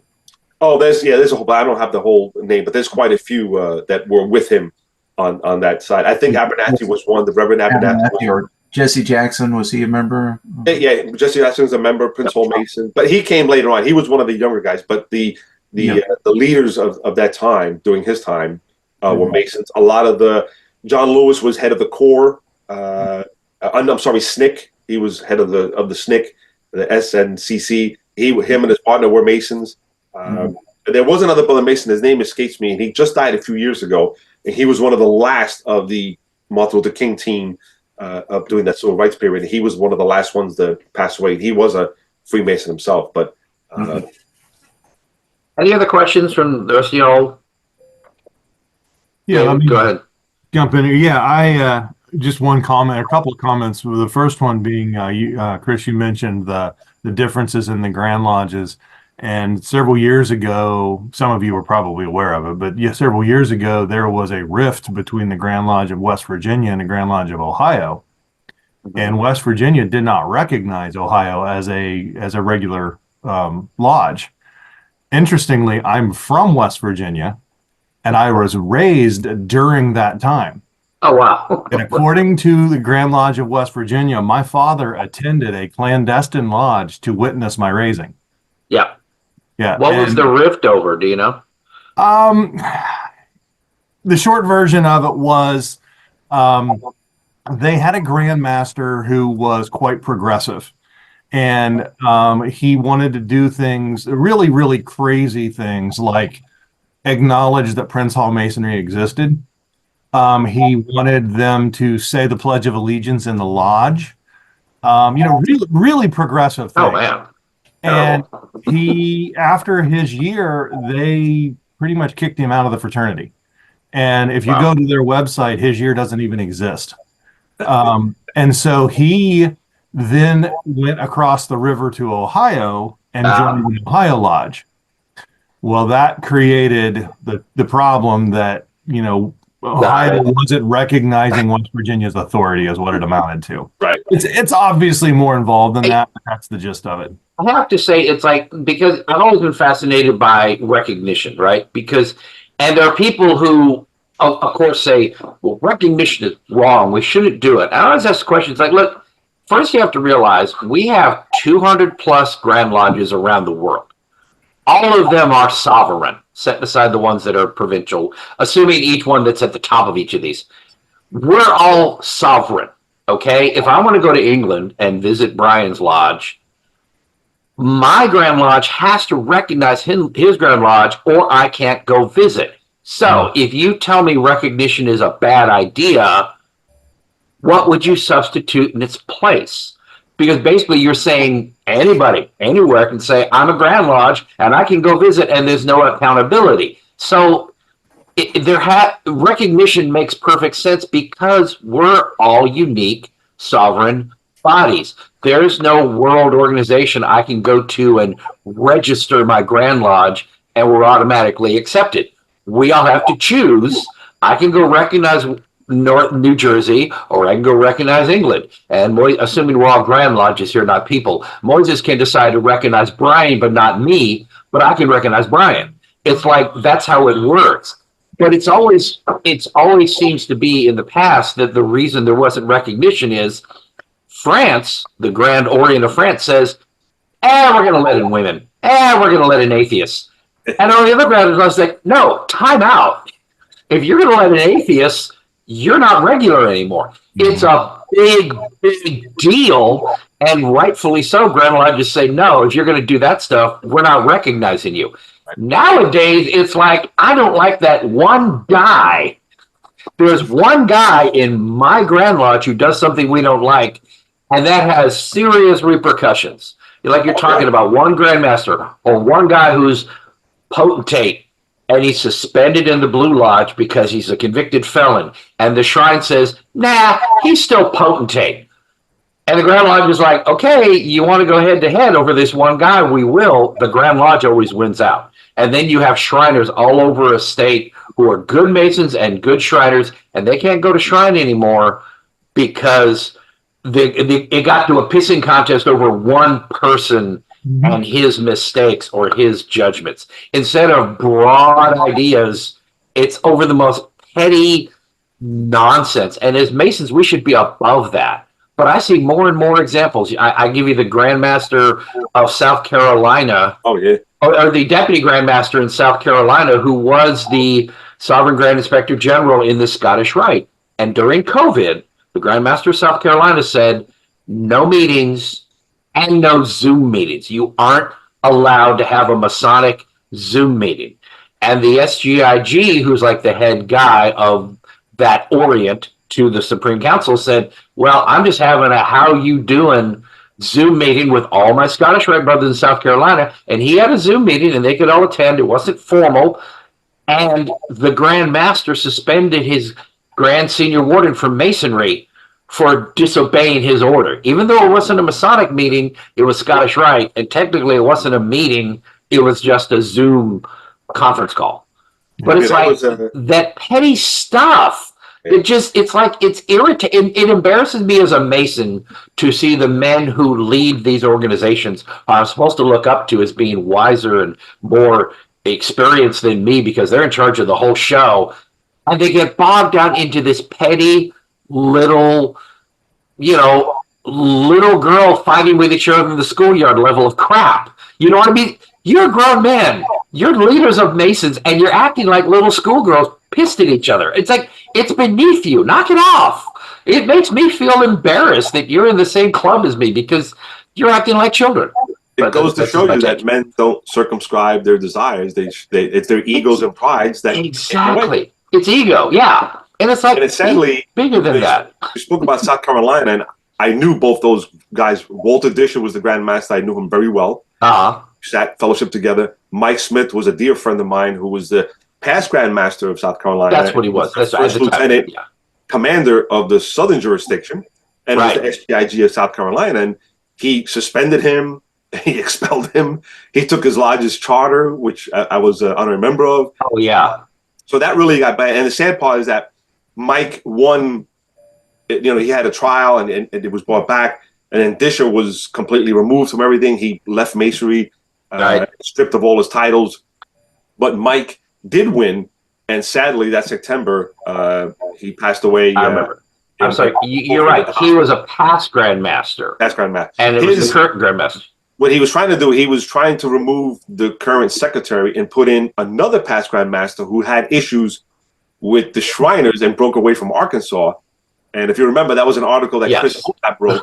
Yes. And they banned Chris. They said, you'll never come down to South Carolina again. They banned him from ever coming down there because he wrote an article against the past Grand Master who was now trying to be Grand Secretary, brought in by Walter Disher.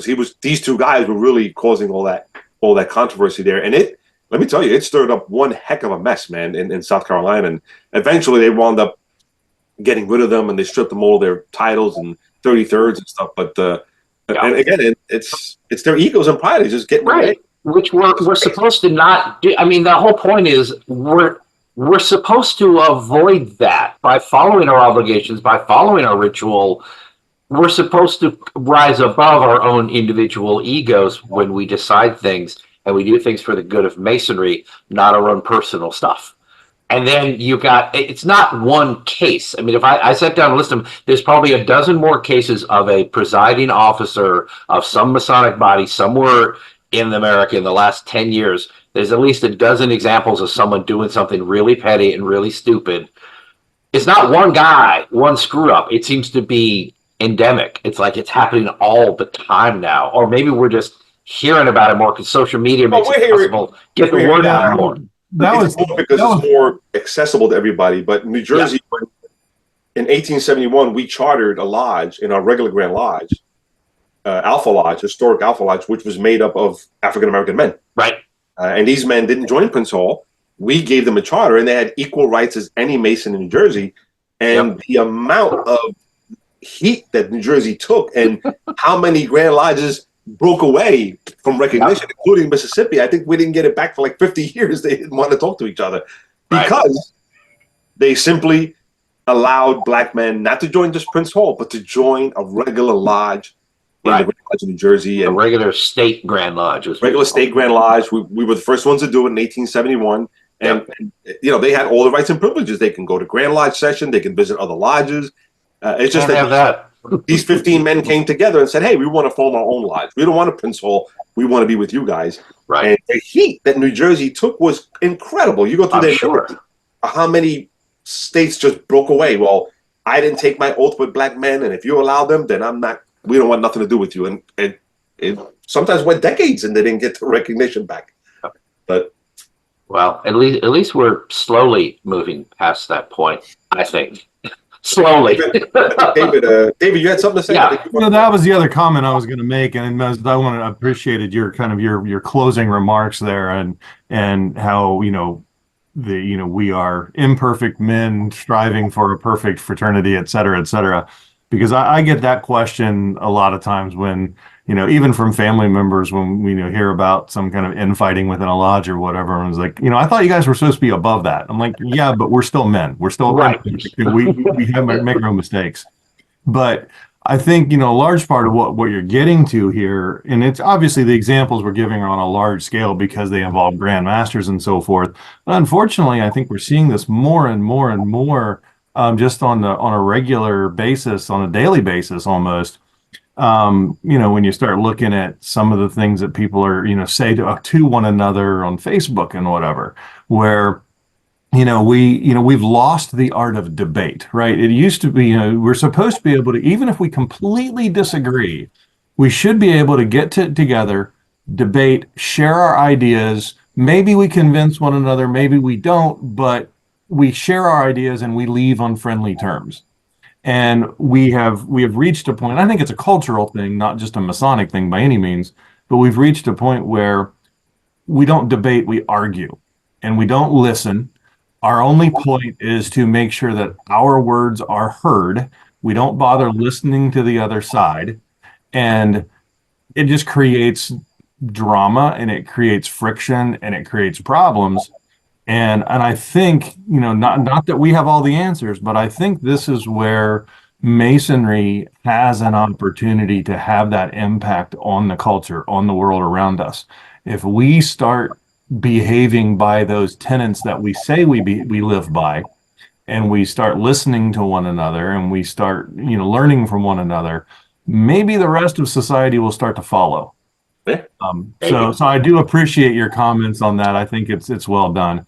And also, while my box is yellow, I'll go ahead and say thank you for the presentation. I think I've heard most of your other presentations. This is one I haven't heard before. And so, as always, very well done, very well researched, and I really thought the addition of the South African information really kind of set it off. It was really kind of put perspective on it. So, thank you very much. Yeah. Thank you, brother. I do hope to bring Moises in person to Virginia Research for a meeting. Maybe I think in 26. We're talking about that, so we're trying to pull that together. But I've loved having you you've been on here at least twice now, and I follow what you're doing on Facebook, so I know you're obviously better known on social media than I am, but it's good to have you here and grace us with your presence. We really enjoyed it. I do want to say, if you're watching us on YouTube, please like and subscribe. Let me get that out there. And I want to announce that our next unstated meeting is going to be November 16th at 10 a.m., 2 weeks from today.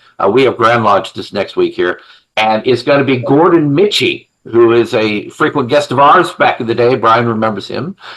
He will be speaking on Earl Haig, the story of Field Marshal Earl Haig, Knight Templar, and his Masonic journey. Gordon can always be counted on to have some sort of military Masonic spin to all of his stories, and I love that because he's focused in on that, on bringing it. He talks a great deal about a lot of military orders in Masonry in England, and military honors and what have you, and ties the two together. He does an exceptional job, and I look forward to having him back here again. So I want to thank everybody for coming out. It's about 11:45, so I'm going to go and wrap it up. Daylight savings time will screw everything up because we changed today. Brian, I think you've already changed in England, right? So we're all over the place. Yeah, go ahead, Brian. Right, before we go, just a thought. You were talking about Jim Crow laws earlier. We have About some who? useful, examples of Jim Crow over here. Oh, yes. From when the Americans came over in World War II. You've obviously heard of Battle of Bamber Bridge. I mean, I think everyone has. No? Battle of Bamber Bridge was an American troop, black troop, went to a British village, Bamber Bridge, and were getting on brilliant with the locals until the white troops showed up. Then the white troops wanted to segregate the whole village. So all the landlords in the pubs put signs up saying, coloured troops only. So none of the white troops got to use the pubs. And where I live at the moment, well, 10 miles from where I live, there's bullet holes all over the war memorial and the local pub where black troops and white troops decided to have an argument over who was going to use the pub. So Bamber, and that was World War II? Sorry? Yeah, World War II. Okay, wow. So a little bit of the Jim Crow made it to Brook, Yeah, England. but we didn't get on with it too well, and we rebelled against it completely, absolutely and completely. I mean, no way we were going to have that. Right? Wow. Yeah, we tend to embarrass ourselves when we go out in public.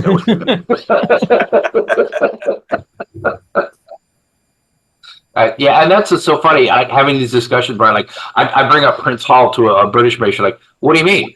Well, see, we have a whole separate group of Masons that are black that are in their own organization. Like, why the hell do you have that?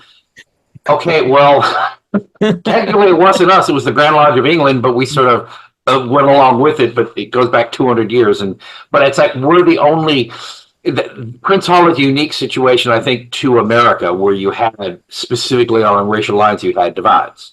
But to be fair, the Grand Lodge of England gave them their charter, and then after the War of Independence, decided not to recognize them, and then the American Grand Lodges followed suit. So we were sort of a joint agreement. We're all going to say, "Oh yeah, that was a mistake. Sorry guys, you're not with us no more." And it's embarrassing. It took us 200 years to unravel the mess, and we're still unraveling it. Yeah. But yeah, you just can't even relate. You're like, what do you mean? Yeah, like, well, see, we've had a much bigger struggle here between black and whites in America than most other countries for some reason. And, we're still, those of us who grew up years and years and years after all those things were set in motion, and we're to start trying to, we're responsible for it now because it's our masonry and we're trying to fix it. But it's like, we have to explain that away. And I can't explain Prince Hall unless I stop and explain what recognition is first. And so it's like, it's not a simple answer, but yes, blacks are allowed in white lodges, but Prince Hall this whole himself, thing. remember, Prince Hall becomes an Irish Freemason legally. Right. That's how he's able to obtain his warrant from England. Yep. But yet, and he fights alongside white men in the war. And Yep. when he comes out of the war, he decides, well, hey, I'm a Mason too. I want to sit down with you guys. They tell him, no, you Nope. can't sit with us. Right. And this is not Georgia or Mississippi. This is Boston, which is I supposed know. to be ahead of the forefront. And they tell him, no, you can't sit here with us. You can't have fellowship with us. You're a black man. It doesn't work that way.